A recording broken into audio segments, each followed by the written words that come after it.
and then we can get all the promo stuff done because I have a tweet ready to go. It just needs a link, and then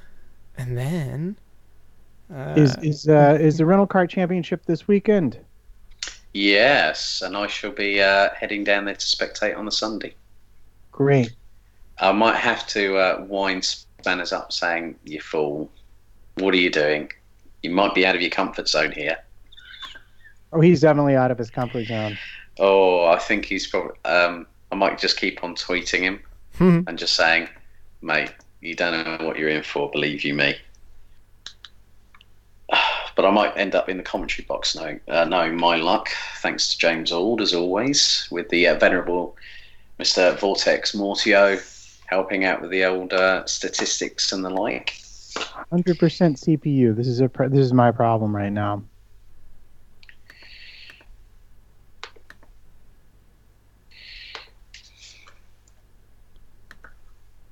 And hello to Ohio, Mike Doyle.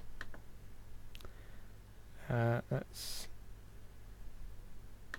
just gonna have to go close things. Like literally, I might have to bail on this call, and we have to and start over again without all the fun graphics. If I can't. Oh.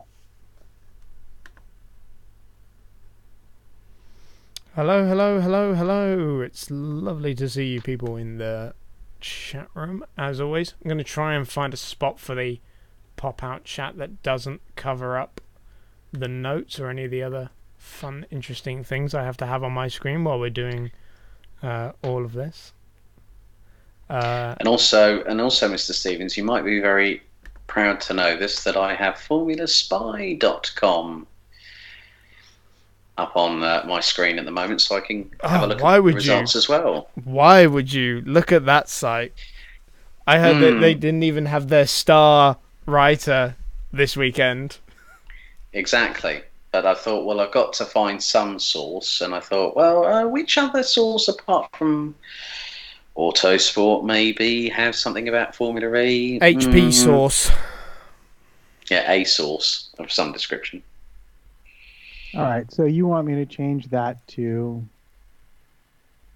at eRadio Show? Yeah, if it means you have to leave and come back. What's your Twitter handle? It's just at eRadio Show, but one word.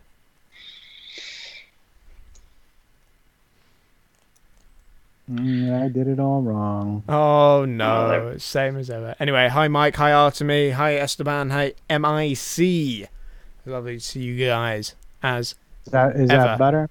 Yeah. This is just an inkling that Matt is demonstrating right now of some of the live stream changes that could be on the horizon. Right.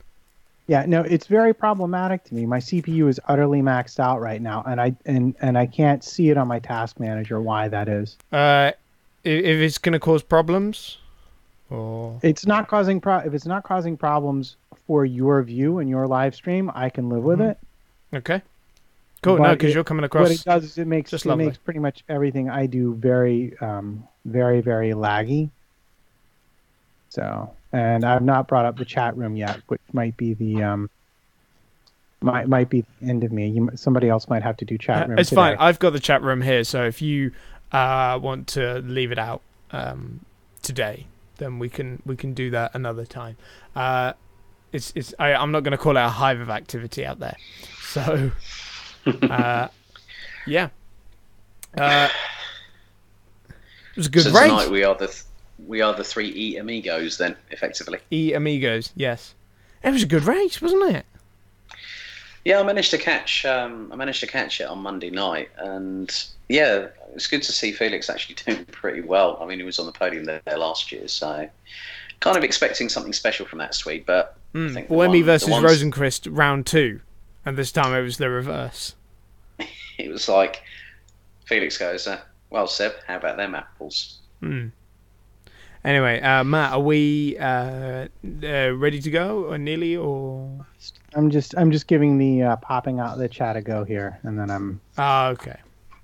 Now, just to let you know, if I do have to cut for any apparent reason my sound, it might just be the fact that my sister's going to be back momentarily, and there is a shed load of echo. in the kitchen, which is that way. We're trying to get some doors fitted to the house.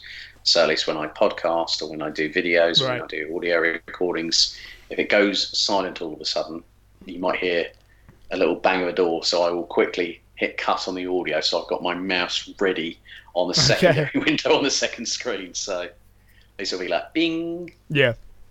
And then if we just do it as a running gag, saying yes, there's a bit of noise interference at Goldie's abode at the moment. All right, let me roll this up here. Enter me text. I've just noticed Artemy has done the Star Trek thing. Yes. Salut. What? Live long and prosper, my friends. Oh, yeah. Do they say that in Star Trek? Salut? I can't remember off the top of my head. Difficult. Oh. My memory isn't what it once was, Mr. Stevens. Oh, no. But that was a very good, entertaining evening on the Saturday night. That was funny as hell. Yes, for those of you wondering, me and Goldie were at the Autosport show, and with a few other Autosport folk, we ended up playing Cards Against Humanity, which is just it's a bonkers, crazy game where you just I think you'll never say that stuff. I think I'm going to put it this way, Chris. It was so wrong. It felt right. It was because right. It was just it was one of those ones where you did not know what to expect, and when the phrases came up, everyone was like, "Yeah, I'm in." And I couldn't. There were some ridiculous things involving something saying that blank LSD makes blank turn into blank. And I think my response was quite a good one. Okay. I was about to say, don't say it on the live stream. We don't want to get. I'm not going to say it on the live stream, but you have to play the game to find out what I might. It is just if you're going to do something wrong, do it right. Yes, Cards Against Humanity, not exactly family friendly. No, there is a little E for explicit, strictly 18 plus. Yes. Which makes it ideal for grandparents to play as well. Oh, Goldie's disappeared. I was literally about to say, should we get ready? I am ready to go, aside from the fact that my computer might explode into fire at any moment. That's fine. According to my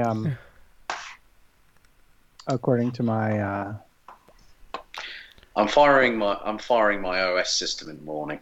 Okay, it's getting its P45 in the post. If that happens during the recording, just make sure you mute as soon as you come back into the as soon as you come back into the call. So, lads, are we ready? We are ready. Ready and waiting. Sweet. Let's have the customary 5 seconds of silence, and then I shall wave you in.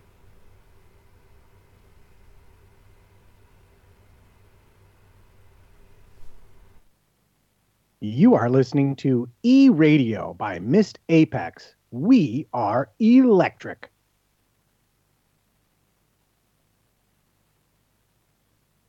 Hello, everyone, and welcome to the eRadio show produced by Mist Apex Podcast.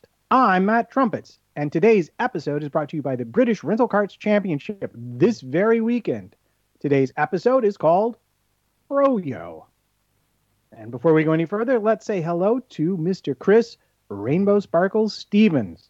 Hey, Matt. Chris? Hey, how's it going? It's going pretty well. Quite a race we had this weekend. Yeah, we were wondering if we were going to see the likes of Renault and Audi back on top, and I guess in some ways the normal order was restored, but there are still quite a few surprises and a lot to talk about.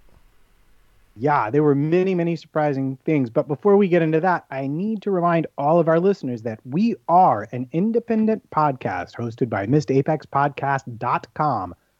We aim to bring you a race review before a Monday commute. We might be wrong, but we're first. And this show is safe for work.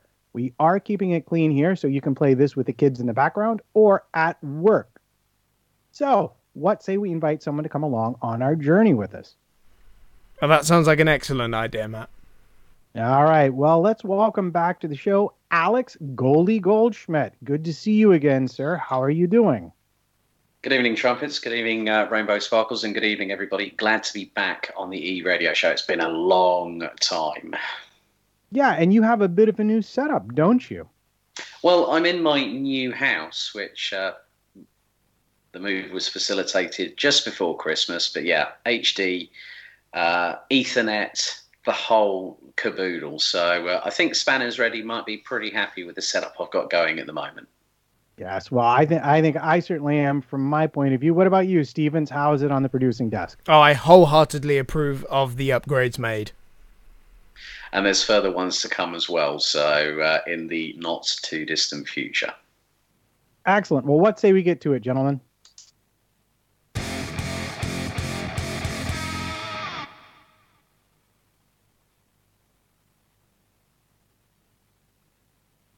All right, then. So we had ourselves a race. And in that race, things happened. And we are counting on you, Chris Stevens, to tell us about those things. So set us up. What happened in qualifying? What are we looking at? And what occurred on the way to the shootout for Super Pole? Well, it was odd to see Sebastian Buemi struggling in the group qualifying. It seemed almost anyway, because then, of course, he goes and puts it on pole. But I guess the regular contenders you would expect to see were there with Bird and Rosenqvist in that top three, and Lucas di Grassi showing that Audi does have pace in it that Daniel Abt hinted with in Hong Kong. So there is inherent pace in that car. And did you?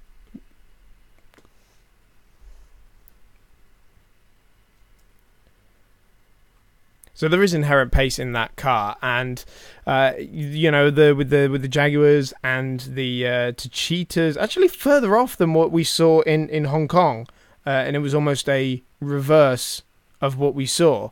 But it's such a different track in Marrakesh, in that it's a semi-permanent facility, and so it's a lot smoother than, say, a track like Hong Kong that we've already visited. So I'm not surprised it's thrown up a few different results. Yeah, I was actually going to ask you if you thought this was like a circuit-specific result as far as the Techeetah being slower than normal. Definitely, yeah, because it is one of the more untraditional Formula E tracks in that it's more of a traditional racetrack, if that makes sense. Formula E races on very unique circuits. So when Formula E does go to what most people would consider a normal circuit, you get very different results to what you would get on the usual bumpy, low grip, dusty circuits that we normally visit. Right. Now, Alex, did you happen to catch any of the qualifying? I didn't, because of the very hectic schedule I had for Downforce UK, but also the work that I was doing at the show. But it's interesting to see that, Buemi's struggling, and this is being the last season before Nissan sort of takes into the fold. I was quite surprised that Buemi was struggling. But coming back to what Chris was saying, Marrakesh is a very dusty place, but for the track to be very green, if you will, it was very, very different from what I would have customarily seen on a World Touring Car race. But that's another story when I get onto my own show. One thing that the teams were having to contend with, and very bizarrely, was just how cold it was. We were seeing track temperatures in qualifying of 13 degrees. We've come to the desert and it's freezing cold, which makes no sense. But the fog as well that we saw in FP2 and the first part of qualifying as well. Very, very bizarre circumstances for Formula E, because usually when we go and visit the city centres, it's very, very hot, very warm. We have usually at this time of year we would be having Buenos Aires, which was usually the hottest race of the year. So definitely a unique set of circumstances in the build-up to qualifying in the race. Right. Now, it seems to me that, if I'm remembering my facts correctly, that we had a couple of fairly big crashes and maybe some reliability issues we should talk about before we move on to the race proper. Yeah, well, let's start with Venturi, actually, because they were massively compromised by 7 on-track stoppages between their two cars just in FP1 caused by a software glitch. And, you know, we saw a lot of this in Season 3, and I'm surprised that it's kind of still an issue for them. Although, you know, you would sort of hope that the issues are almost, you know, different ones to what they had before. So they were a little bit compromised. Actually, Eduardo Mortara had another issue on his 180 lap that very much compromised him. In terms of shunts, yeah, there are a couple of big ones. Nick Heidfeld and Antonio Felix da Costa at the same place, which was the painful to watch, especially the da Costa one, because there's no run up. If you don't bail out immediately at that corner, you are into the barrier and you are into it hard. Yeah, and that looked like rather a lot of work to sort out on short notice for the team.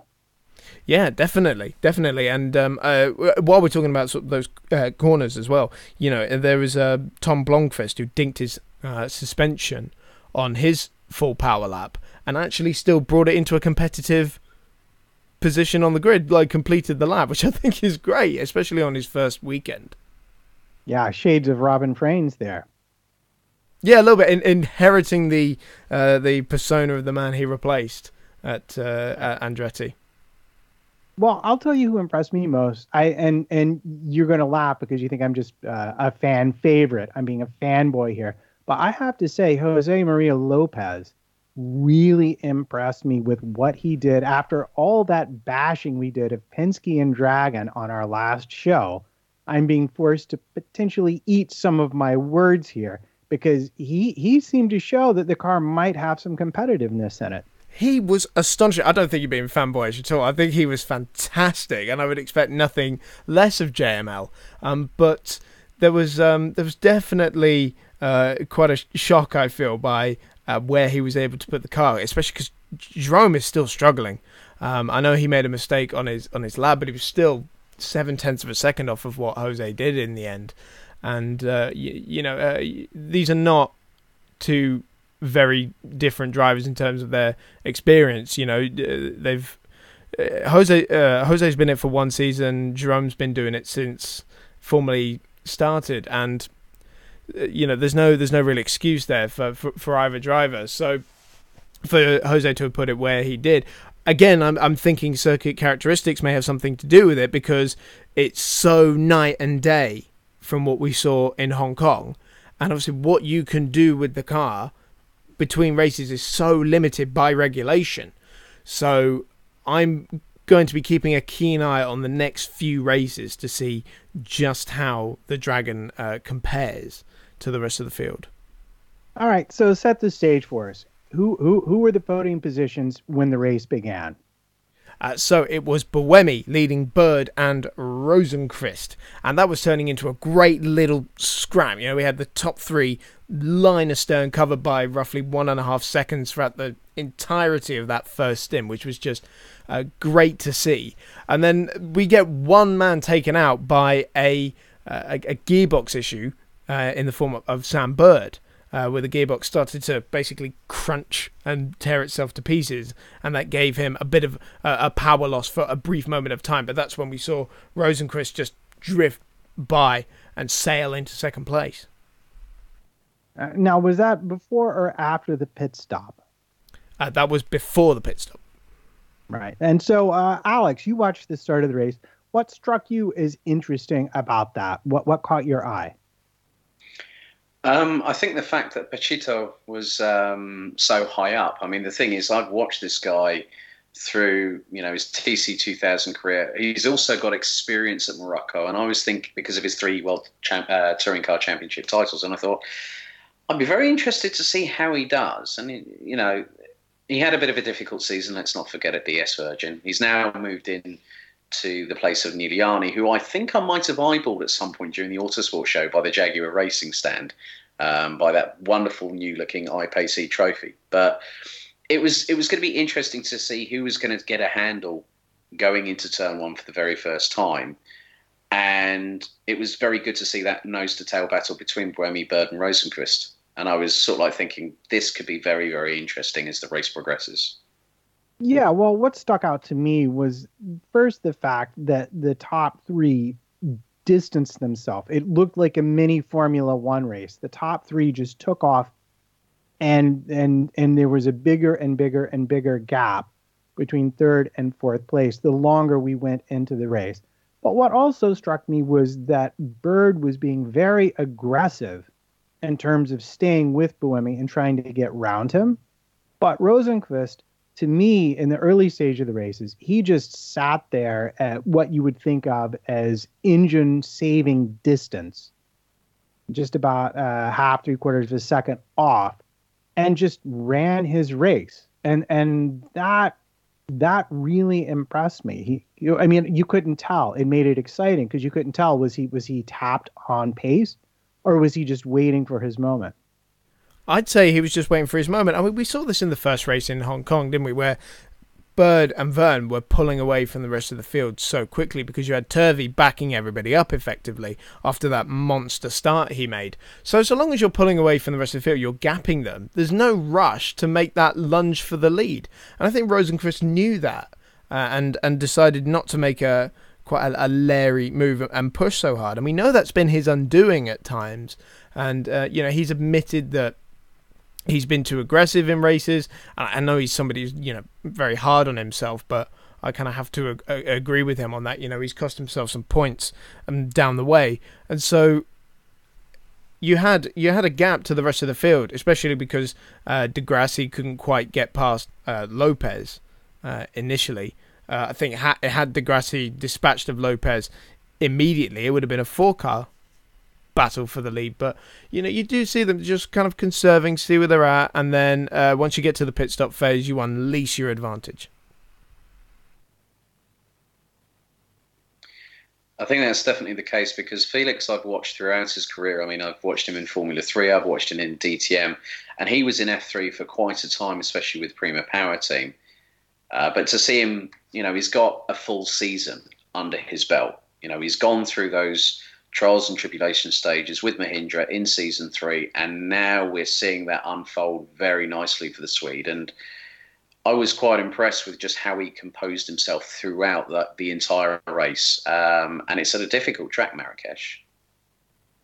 It's worth pointing out as well that he was really, really struggling in practice.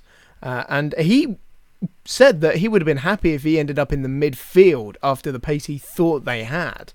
And then the team managed to unlock something with the tyres. And again, we're going to come back to this because in season 3, a big turnaround for a lot of teams was suddenly unlocking the ability of the tyres and how to get the best out of them. And Mahindra found that in one of the practice sessions. And that's how they were able to suddenly get into qualifying in the race and be so fast. Now, correct me if I'm wrong, but didn't he have a reliability scare on the way to the grid?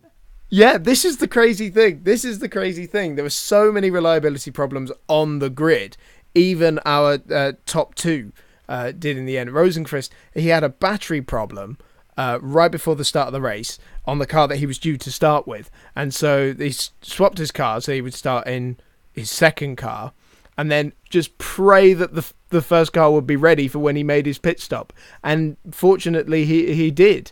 But then that leads us on to Buemi, who also had a problem before the start of the race, where it was, let me check the thing here, it was a water pump failure on the car that he was due to start with. And he believes this has cost him the race, because by switching cars and starting in what effectively would have been his second car, meant that he couldn't use the fan boost that he was awarded in the second half of the race. And he feels if he had that fan boost, he would have been able to repel Rosenqvist's attack and won the race. Yeah, and I'll tell you who we're not talking about at all, and I bring him up for the same reason, Alex, is we're not talking about Lucas de Grassi at all. Why is that? Well, I mean, the season 3 champion is now finding out that, okay, right, we've got the backing of Audi Sport, we've got Alan McNish as our team principal, but what's going on? What's going wrong? And, it was a bit of it's one of those races where you see that the current champion is not being factored in or not being talked about enough, because you would think that with the backing of one of the biggest manufacturers globally in terms of motorsport application, that Audi need to. I think when I heard the announcement, I thought, well, Audi are going to initially struggle, like any manufacturer outfit, but now they do need to push for results. And Dieter Gass, who's head of Audi Motorsport, will be looking for results very, very shortly, and good ones as well. You got to remember that in pre-season testing, they did more laps than anybody else, ran as solidly as anyone else. Better than most people. They had this incredible race pace that looked really, really ominous. We thought they were going to walk the season, potentially. And it's just been so different. They've had nothing but trouble since the start of the season. And the worrying thing is that they don't quite seem to know what the issue is. They don't know if the issue that they had on Degrassi's car was the same one that they had in Hong Kong, or whether the issue that he had in qualifying is the same one that he had in the race. They changed the inverters after his qualifying drama, an MGU error that Degrassi reported on the radio. But we don't know if that was the same issue that he had in the race. And that is 3 races and no points for our current champion. And when you've only got 14 races, or now even down to 12, now that we've lost Montreal, you've got so little time to try and make that up. And not going to rule him out at all, because we've seen how quickly Degrassi can turn things around. But it is a mountain for him to climb now. Okay. But the race at the front that we're talking about now was in many ways very staid. It was an elegant, slow burn that we watched up until the pit stops. The only real excitement was when Bird had his mechanical trouble and Rosenqvist got by him. But even then, he didn't really seem to be attacking Buemi. So take us through the pit stops. What happened there? Well, the strategy didn't quite play a bigger part as we thought it would. It being one of the longer circuits on the calendar, we knew the window was going to be quite narrow. Some teams might have struggled to deal with that, but in the end, they're all pretty much saved by a full course yellow for Andre Lotterer. Had a hardware problem and had to pull over at the side of the track. That hampered the likes of Abt, Evans, and Da Costa, who pitted the lap before. But for our leaders, it was fantastic. So they all pile in at the same time. And actually, it wasn't the best of pit stops for Rosenqvist. He had a monster one in Hong Kong, which was a factor in his epic recovery drive. But he actually lost 2 seconds to Buemi in that. And you even, you factor that in, the fact that he had to make up those 2 seconds and still pass Buemi and still have that same amount of energy as well. It does point to the Mahindra being a very nice package.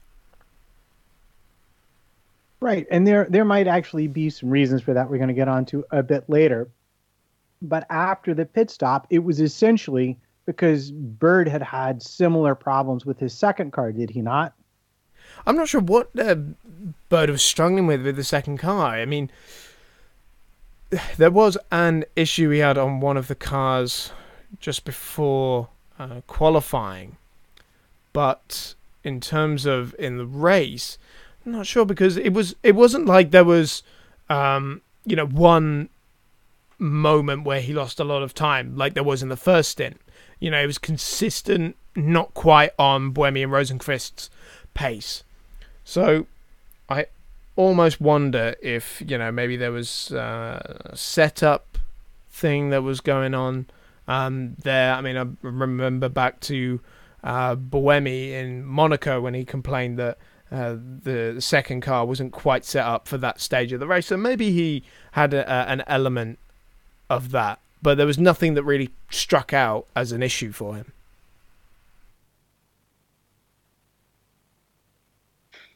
Yeah, I mean, I'm sort of siding with Chris on this one, because setup has to be paramount with these cars. I mean, especially with the variety of tracks that we're going to this season.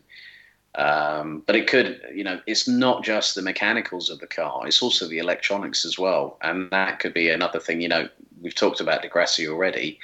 Three rounds, no points, and Audi are on the back foot. But then you're seeing the Mahindra unlocking this performance, which has just been quite spectacular. And the team led by Dilbagh Gill are doing a fantastic job at the moment. Now, I had heard, or I thought I'd understood, that he'd had a similar gear selection problem with his second car that he did to his first car. Is that not the case? At the moment, I couldn't tell you. I don't have all the information to hand on that. But I will most definitely find out and let you know. Because I seem to remember in his post-race interview, he mentioned something about just basically sitting back, because he had a very large gap after the pit stops, too, to the fourth place driver. It was almost 8 or 9 seconds.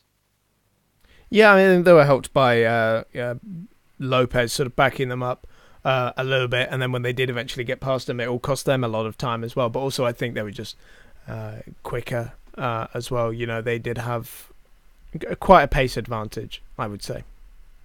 Right. So that brings us to the sort of the coup de grace delivered by Rosenqvist. Talk us through that. It was as clean as you like, wasn't it? It was a very great move. And I mean, you remember the Buemi-Rosenqvist battle from last season at this race, and this time it was in reverse. And, I mean, you saw the dangers of going offline on such a dusty track where, you start to lose it a little bit. But that has got to be one of the cleanest, smoothest, easiest overtakes we've seen in Formula E. It is. So, Alex, tell me, did Buemi fall asleep, or was Rosenqvist just that good?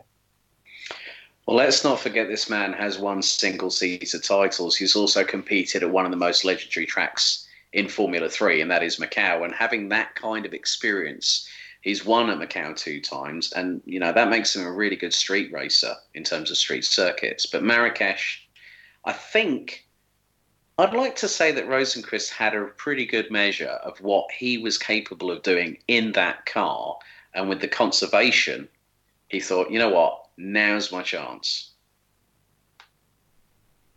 I think there is evidence to say that the Mahindra has got quite a significant race pace advantage, especially over the majority of the field.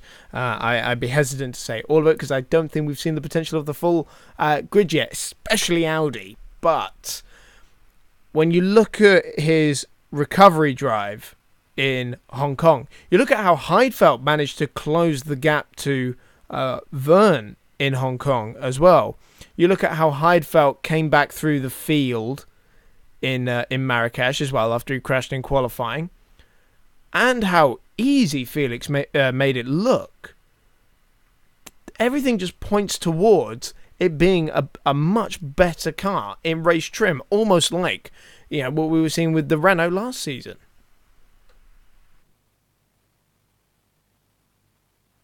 I've really got nothing further to add, to be honest with you. Well, here's what struck me about that pass.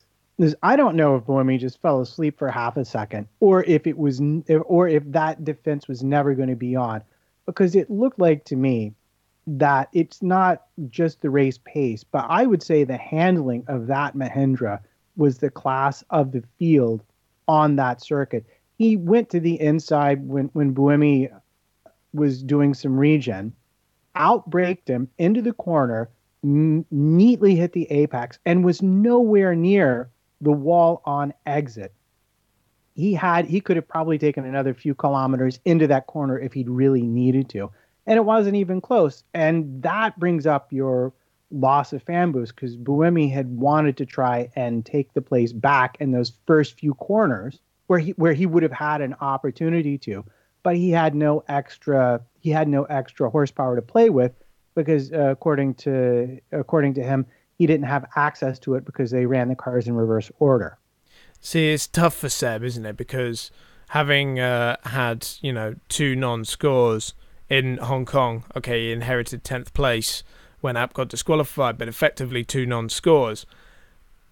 How do you go about the rest of your season? Do you fight for every win possible and try and make up those points as quickly as you can? Or do you just consolidate the positions and the points where you can get them? And I think Buemi went for the latter. I think you're right. And I'll tell you what else really impressed me. that was the only move that Rosenqvist made on Buemi. Yeah. Yeah. He didn't push and pry. He just sort of welded himself up gradually, closed in, saved his energy, and when he saw the door, he just drove right through it. It was as impressive a thing as I have seen in Formula E.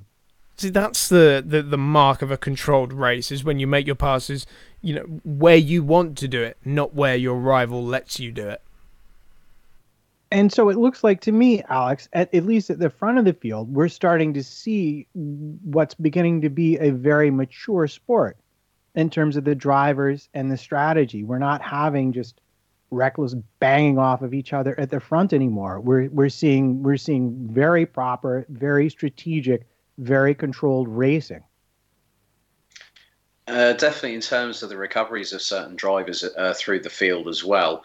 I mean, let's not forget that Lopez has come in the first race with Dragon, a new operation, very different to probably the setup that he had at DS Virgin with Sam Bird last season, but to still be, there fighting at the front in qualifying, but also being in the top six when it was all said and done is very, very credible for the Argentine. But then let's not forget our good friend from France, Mr. Jean-Eric Verne, 13th, and he calculates his way through the field, makes great use of strategy, and ends up fifth. I mean, you've also got Piquet Jr., third race in with Jaguar, a great finish there. But then there's one driver that really impressed. Well, there's two drivers that impressed me, despite having the clash with Mortara and Heidfeld through Mortara's, I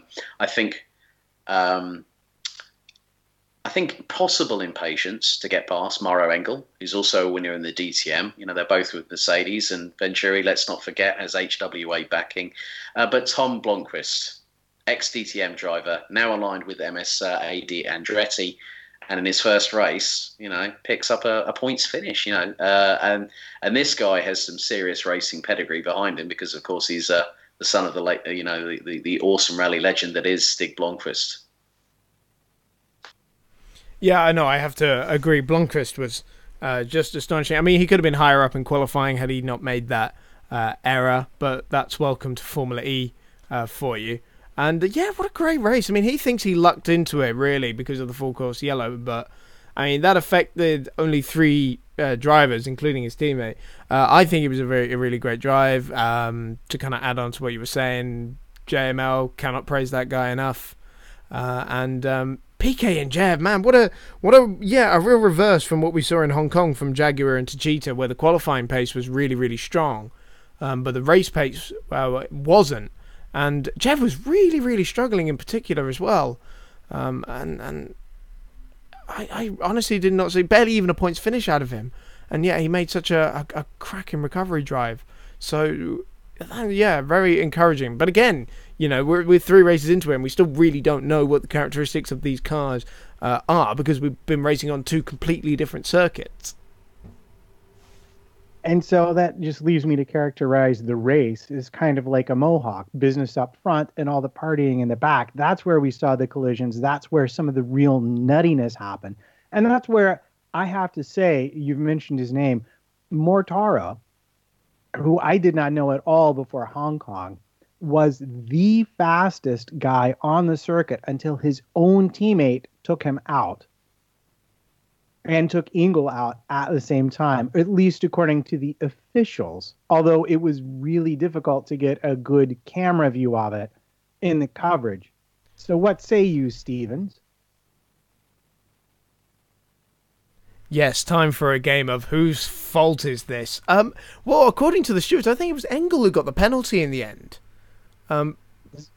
Yeah, because he was the one who carried on. The other 2 had damage, but then Engel did not end up in the points in the end. So that's interesting for me, really, because I would have put that down to a racing incident, really, because I think you had 2 people at the same time attempting to make an overtaking maneuver, and 3 into 1 just doesn't go.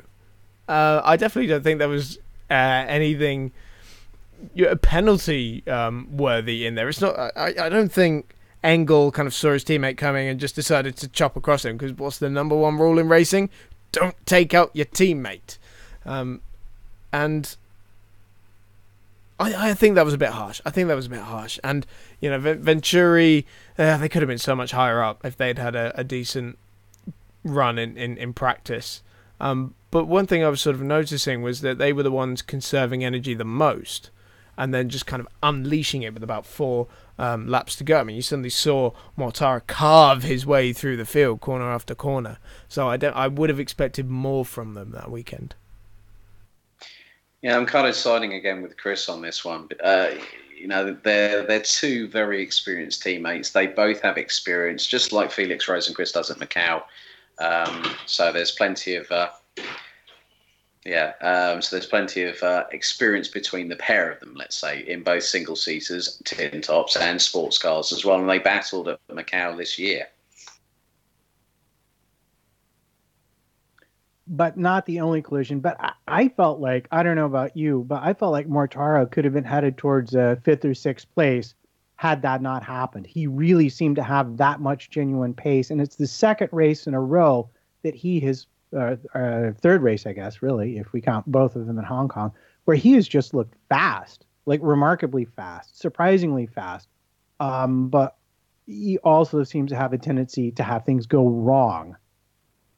He's really taken Formula E by the scruff of the neck, hasn't he? And tried to make it his own. I'd say, you know, this one, you can't really blame him for it. Hong Kong, you can most definitely blame him for it. I know that sounds harsh because it was a heartbreaking moment, but he hasn't got anybody but himself to blame for what happened in Hong Kong. Whereas in Marrakesh, you know, things should have gone more his way.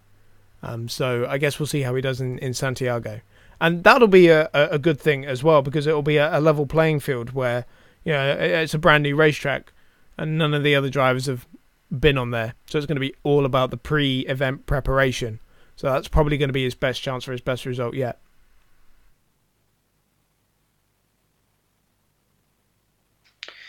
Yeah, it's going to be interesting to see. I think, as Chris Stevens has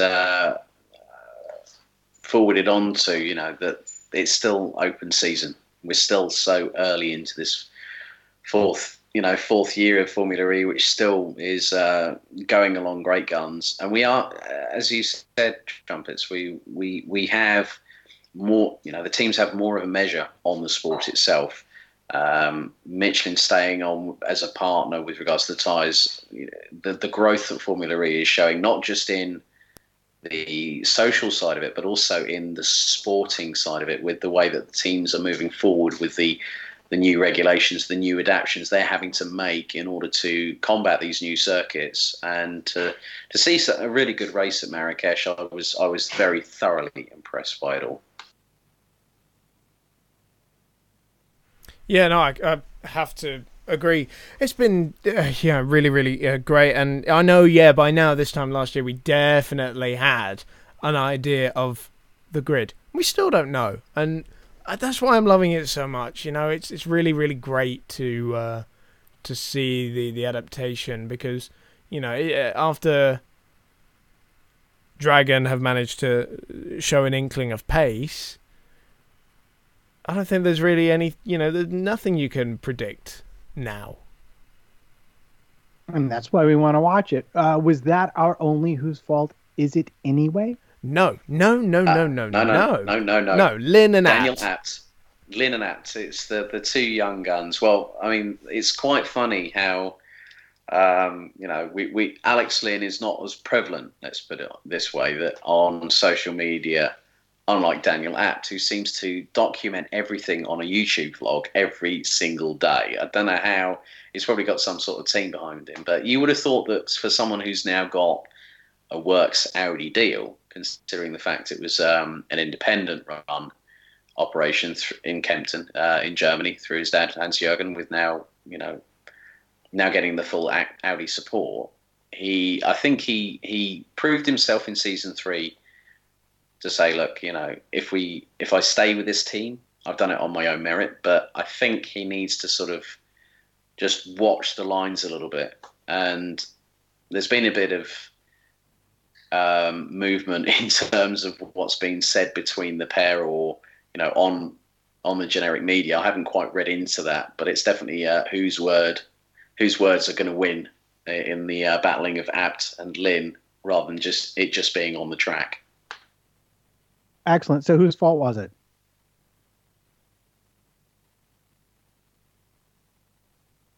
I might have to check the footage on this one. Give me a second. Well, I mean, while he does that, what's your opinion? Tell us who caused this coming together of titans of the backfield. Oh, they both did, didn't they? It was really scruffy and awkward, wasn't it? Abt makes a slightly ambitious move, but he's got a decent amount of his car in there, and Lynn doesn't want to yield. And the thing about that corner is that there are so many different lines you can take through there. Contact is almost inevitable, because you can take a tight line approach in, or you can go wider and make it look like you've opened the door for somebody tries to sneak through, only for you to chop back and claim that line again. So many things going on there. I think the penalty was harsh, really. And I don't think drive-through penalties in general really work informally, because I think they're too much of a punishment, because you lose so much time in the pits. You only make one pit stop, so there's nothing you can do on strategy to try and regain that time and get back into the race.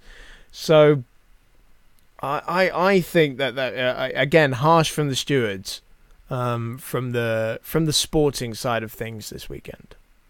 And how many places did Lynn lose? A few. I mean, he emerged right where Lynn ended up anyway. But again, there's two sides to it. I wouldn't want to call it an ambitious move, but it was done quite late, and Lynn didn't leave the space. There were very much two arguments there, which is why we're calling on you to pick one. But the stewards have spoken, Matt. It's damn. Let's say Abt. I don't think Abt really needed to make such a move. I can understand why. He's very keen to make up positions after a disappointing qualifying. All right, Alex, you've had some chance to review your footage. What is your verdict? Whose fault is this? I think, as I mentioned a bit earlier, that Abt needs to be, I think, a little bit more. How can I put it? He needs to sort of think about things before going through that. And if you're going to try an ambitious move, you're either going to come out of the other side smiling, or you're going to get a ticking off. And that's what he got. He got a ticking off. So I'm really going to, because he's a fellow Brit. You know what you're doing to me here, because I'm a dual national. Because one of these drivers is a Brit, the other one's a German. I'm sorry, Daniel. I think it might be your fault, mate. Yes. Well, unlike certain other hosts on this network, I will actually have an opinion on this. And I would actually agree that one of the things I found most difficult about viewing it is we really didn't have the footage that we needed, which was of what was going on down the straight into the corner. By the time we saw it, you already had Abt almost alongside and locking up his brakes. But even that tells me everything I need to know. I think Abt brought too much speed into that corner. I don't think he would have really necessarily made it. And my hunch is that Lynn might never have actually seen him. Now, I think Lynn was looking ahead at that point, and Abt surprised him, and that's where the contact came from. But I don't think he would not have been able to get past on the inside without contact on exit. So I'm going to award the penalty point to Abt on this one.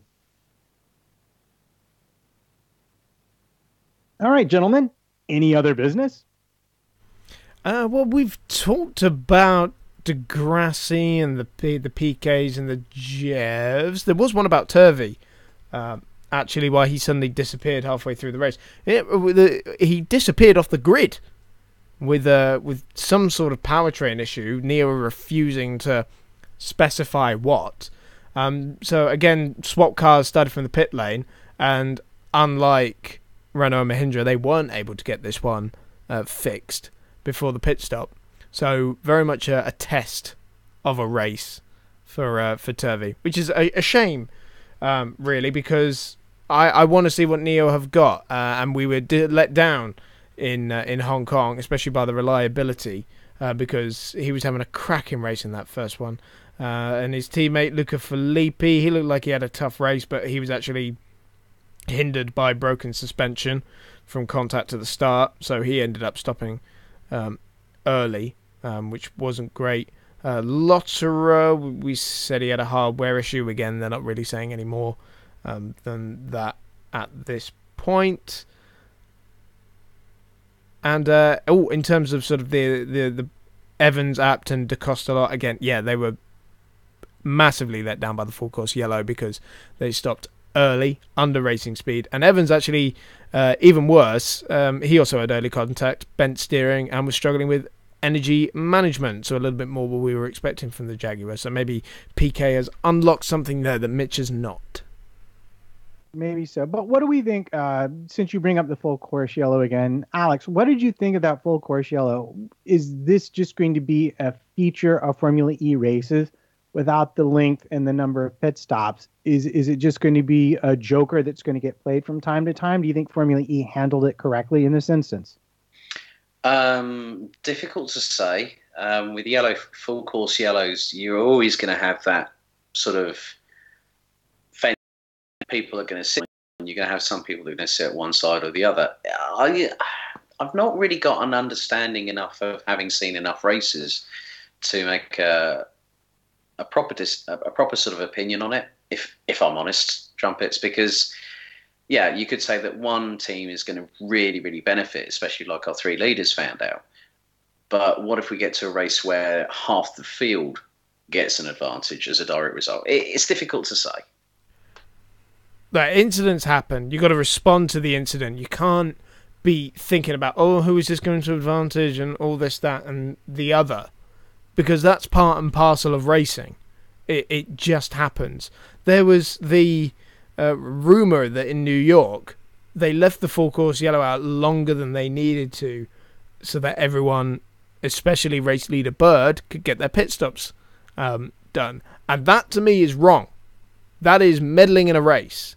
That is not pure racing. And so, I'm not saying whether that was true or not, because honestly, it was just a rumour, and I have no idea if it was true or not. But I'm glad that they were responding to the incident and not the pit stops. Fair enough. Okay, let's move on to the most interesting thing that I think we found this week, which was a wonderful interview of Felix Rosenqvist on a Swedish podcast. And there were some interesting things in there. And now I know most of you don't speak Swedish, and I'll be honest, neither do I. But thankfully, one of our missed Apex elves, Felix Bolin, does speak Swedish,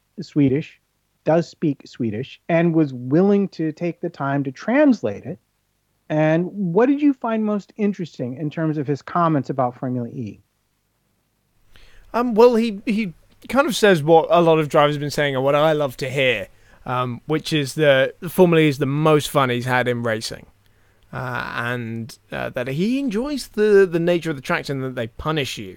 And we keep on talking about in Formula 1, we like circuits that actually punish you for making mistakes, like Suzuka, as opposed to circuits like Texas, where you go off and you actually gain time, which is not the way it should be. So street racing is a big plus for Felix. And he was also talking about sort of Mahindra, how they've developed as a team and doubling the budget, he says, and all this talk we've heard about the new simulator that they announced at the beginning of the season, and obviously Mahindra pulling out from Moto3. They've been able to direct all of their resources into Formula E now, and it's made a massive difference, I'd say. And Dilbag was playing the long game with this. He was always saying, season 3, that's going to be our year. You take those first 2 years, learn a little bit, and then put everything into the future. And we can just see it paying off. They ended season 3 with a huge haul of points, more than anybody else, I think, if I remember correctly. And now look at it, leading both championships. So they've done all right there. Yeah, and it's interesting to me as well when they talk about the simulators. They've really gone to sort of a state of the art. I mean, he literally says they doubled their investment in it once Mahindra decided they liked it. And I think we're seeing that pay off pay off tremendously because again, I feel like if you look at their car compared to the Renault, compared to any other car on the grid at that circuit, they look like they were miles ahead in terms of how the car handled. And I think he was mentioning in the interview that they have found some gains there as well, that maybe the other teams, especially with Renault switching to Nissan and with Audi coming in, I mean, I think we might be looking at Mahindra being the class of the field and Audi and EDAMS having to chase them throughout the season to hold on to their championship status. Yeah, I mean, it's interesting when you look at Mahindra, a relatively small manufacturer, compared to the likes of Renault and Audi and Jaguar and eventually Mercedes, BMW, and all that. And yet somehow they're the class of the field, you know. It's a really interesting thing. I think it's a testament to how Formula E treats its teams. But take nothing away from them, they've done a fantastic job. And I'm pretty sure that in the next few weeks we'll be uncovering why they've got such a good package. Yes, and I'm also looking forward to the fact that Rosenqvist is not just racing in Formula E, but he's also racing at Daytona in 2 weeks' time with none other than Lance Stroll. I'm thinking somehow this might give us some interesting data points. What do you think, Alex? Well, considering the fact that the pair of them have both raced for Prima Power Team, they've also both raced in Formula 3, I'm really looking forward to seeing whose data is better than whose between these two. And it's going to be at a very interesting circuit with the way that the Daytona International Speedway hosts the 24 hours at Daytona every year. And I'm wondering if there's going to be an opportunity that we might see a pass from either one of them, maybe on a certain 2 times Formula One world champion from the Asturias region in Spain. Yeah, somewhere around there. I mean, that's just fantastic. That's why you gotta love Daytona when you got the likes of Stroll and Rosenqvist taking on Norris and Alonso. That's going to be one titanic scrap, isn't it? It really is. So tell us, before we go, should we do some awards? I love the idea of some